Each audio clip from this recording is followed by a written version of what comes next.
Bea Alonso, hindi raw totoong may bagong jowa na at nilinaw na si Berry single. Pero sa chika ni Mama Ogie Diaz, may non-showbiz person na raw talaga na nagpapatibok umano sa heart ng aktres. At ito umano ay isang half Pinoy, half foreigner.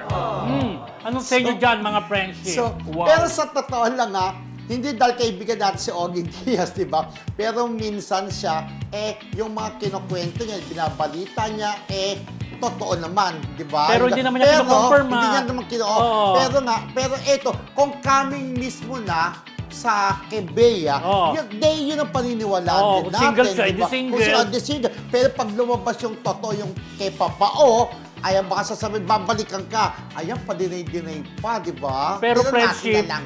tignan mo naman, baka pag ilang buwan lang, nakatagpo siya, ready siyang umamin, baka naman yun na yung Yun na tamang yun. parang gano'n. Pero di ba, minsan tanggap mo rin naman yung white lies ng mga ng mga Artista. celebrities, May reason di ba? kasi.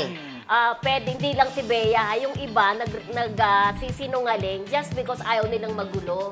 Pwede yung rin. kanilang love life, di ba? Pwede rin. Tayo nag-white lies tayo, di ba? Hindi naman sa Parang pagsisinungaling ganon. kung nagtatago. Oo, nagtatago. Diba, parang Pero- Pinoprotektahan. Kaya tingnan din natin kung sakali bang umamin na nga si Bea, tas half Pinoy o half, ang charm is, half Pinoy, half Foreigner. Totoo yung kinita ni Papa O. Pin-am na lang. Pin-am.